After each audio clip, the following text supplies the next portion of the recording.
group of brave soldiers is no match. They were caught by surprise due to Santa Ana's complacency.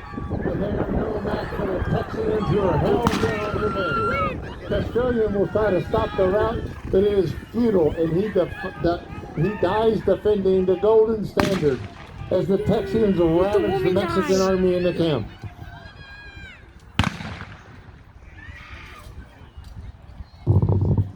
Now, during the attack, General Houston is severely wounded on his left ankle, but he continues to lead the advance.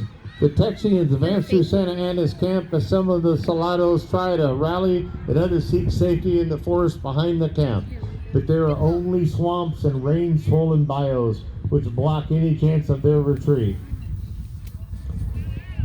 Is there any Mexicans left? This is due to Santa Ana's poor location of the camp.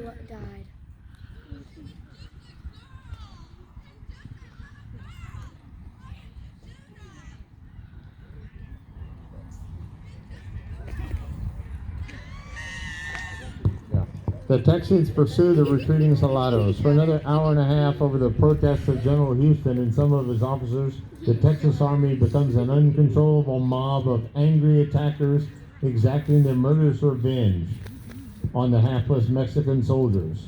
Fortunately, Colonel Juan Alamonte, with a great presence of mind, gathers many of the soldiers under his command and demands the right to surrender. In doing so, the chivalrous colonel who refused to fire on Mrs. Burnett at Morgan's Point saves the lives of many Mexican soldiers. Under Colonel Burleson's protection, Alamonte and the Soldados are marched to General Houston, where Alamonte's surrender is accepted by Sam Houston. Finally, about sundown, the senseless killing stops. Later that night, the captured Soldados are placed under guard in the Texian camp.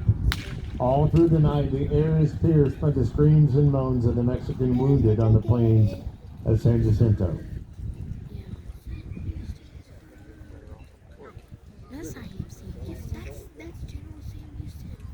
That one. Yes, the one that's sleeping right now. Right there, yeah, that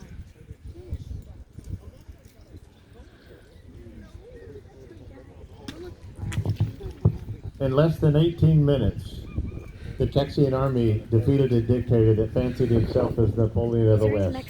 However, the victory is incomplete. Santa Ana has escaped. During the battle, Santa Ana fled on horseback to Vince's Bridge, 8 miles away.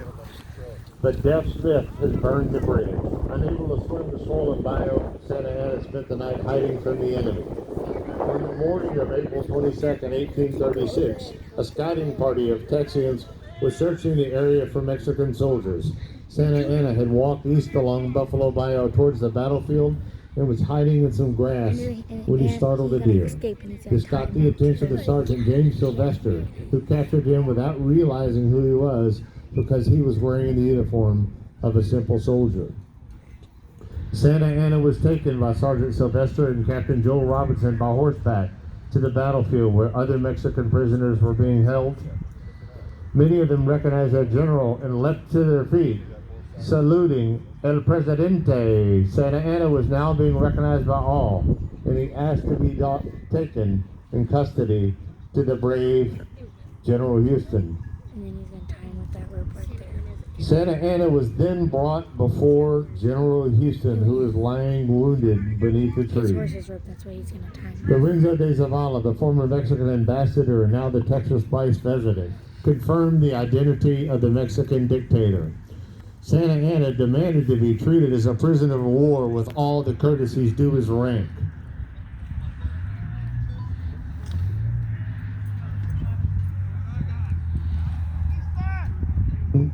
Santa Ana is being brought before General Houston right now. So all the Mexican people didn't die. Why didn't they shoot them? He's about to be identified by his former ambassador, now the Texas Vice President, de Zavala. Hang him! Houston scouted his connotation and they confronted Santa Ana about the atrocities committed at the Alamo and the Goliad. They wanted to hang him. Santa Ana provided a self-serving reply that he didn't have the power to prevent these actions. Houston reminded him that as a dictator he was the government and had the full power to control the action of his commanders.